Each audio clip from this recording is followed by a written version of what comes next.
Hey guys. So I'm back with a coffee video.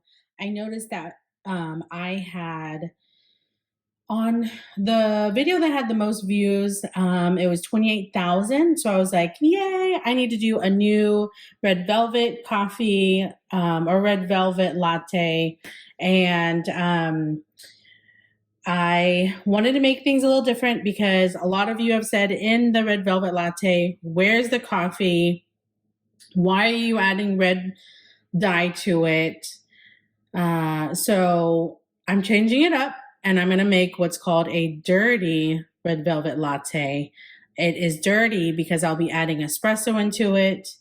And I figured I would kind of talk about red velvet cake, how it came to be, why is it red, and so let's just go ahead and get into this video.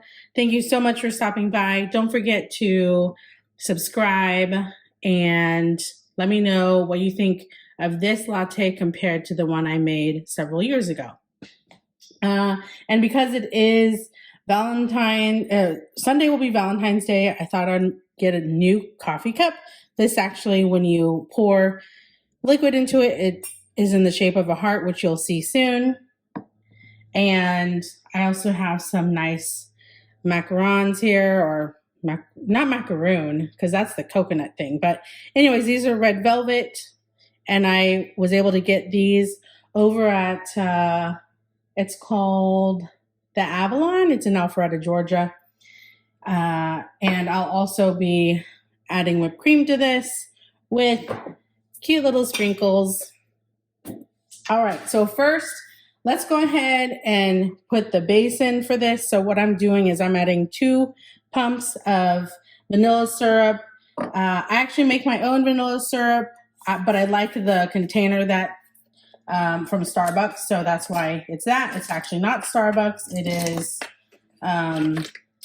is my homemade one. Now I have to actually add some more because it's not pumping fully because it's down to the bottom, as you can see. So this will actually just be 2 pumps, but it's just, I'm running out. Okay, so 2 pumps of vanilla. I'm gonna do a tablespoon of cocoa powder, and this is organic cocoa powder.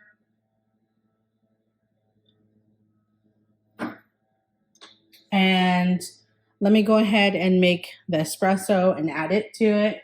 So what I'll do is I'll put one shot of espresso in there. I'm gonna just move this over here so you can see. Also, so sorry about the lawnmower people in the background. I know that's not the most pleasant sound to hear on a video. And let's go ahead and add the espresso.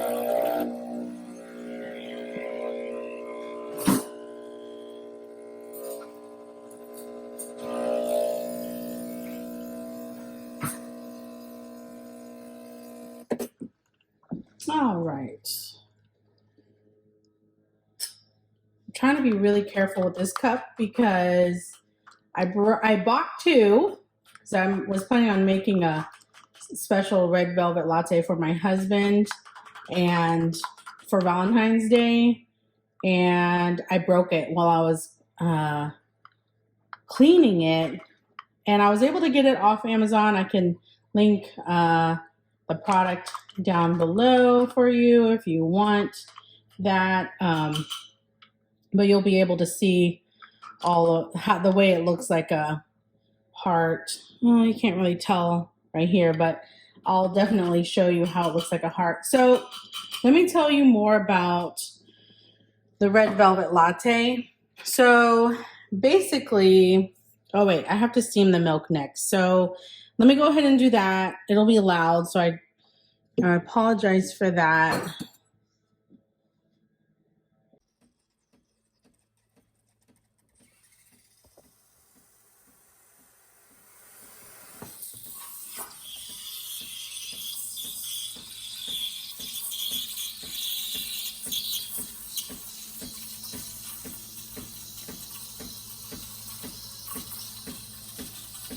Bring this around so you guys can see what I'm doing here. Hopefully you'll be able to see. Maybe you won't. Kind of hard to be steaming this and holding the foam like this, but I'm just making sure this is properly aerated, and you can kind of hear, sounds like ripping paper. So let me stop talking so you can hear that.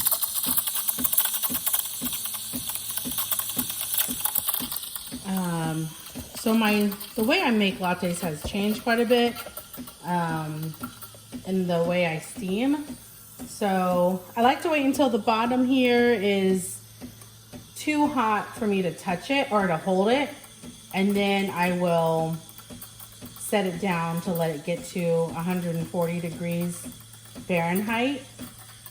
So then I'll go like this, and I'll let it stop. Because now I'm not trying to add more air to this. I am trying to just get it to 140 degrees. I'll go ahead and move this over here. Sorry. All right. And I'll turn it off because I don't want it to get to 150 on me. That'll scorch the milk a little bit. I need to clean this really quick. I don't like it to stay, have the milk kind of like sit on the wand part, because then it'll just kind of crust over. Let me go ahead and kind of tapping this out so the air bubbles break apart. And I'm just circling the milk because I kind of let it sit there for a second, and I want it to be more smooth. But let me tell you about red velvet cake. So red velvet cake was very popular in the Victorian era, and the reason why it was called red velvet cake is because the alkali in the cocoa would mix and mixed with the baking soda, and it would cause it to become red when you baked it. Obviously, a red velvet latte is basically a chocolate or mocha latte, basically. So if you wanted it to be red, you'd have to add some sort of food coloring to it. And that's one thing that people complained about in my first video on it, is like, why are you adding the food coloring? Well, that's what people associate the red velvet with, is the red color. And usually if you see a very red, like this cake, the really red velvet, it's because they put dye on it of some sort. If it's natural, then they probably use beetroot. If it's not, it's the cooking dye. So let me try this out. This is what it looks like in the end. Obviously it is not red because I don't have buttermilk. I don't have baking soda with this. It's basically a mocha latte, the way it tastes. I don't know if you can see, but kind of like on the rim of it, it's lighter. It has a reddish tint because this cocoa powder is organic. And if you can read on here, it says processed with alkali. Alkali. So if I were to make a red velvet cake and use this specific cocoa powder, it would have a reddish tint, but it wouldn't be like this color here unless I added beetroot. I'm trying to drink this down so you guys can see the actual heart part. So hold on. I didn't realize when I poured it, I would basically go over the heart and you wouldn't be able to see it.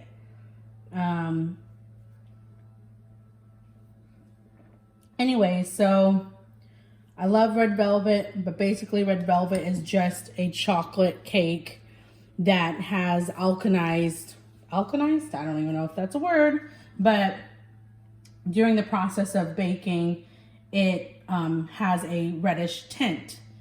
If you want that really red tint, then you can go ahead and add the food coloring. Let me go ahead and show you the latte. So here's the cup. It's really cute because it does have a heart shape. You just kind of have to end it down here. And let me try these macarons. They're super cute and they look really yummy. That's really good. Now this is definitely red. More than likely they used a dye. Let me go ahead and top this latte with some whipped cream. You'll pretty much miss the heart shape. So I'm gonna try my best to keep it like a heart. And I'll add some little white, pink, and red sprinkles to help celebrate Valentine's Day. All right, so here is the red velvet latte. I added 1 shot of espresso, vanilla syrup that I made homemade to make this latte. Let me know what you think. Have you had a red velvet cake before? Do you like this recipe? And if you try it, do you like it more than the other red velvet latte that I had made several years ago? I'll link it above right over here so you can look at it compared to this one. This is super good. I really like it. Obviously, I like it more with the espresso in it. Anyways, I hope you have a great day and I'll see you in the next video. Bye.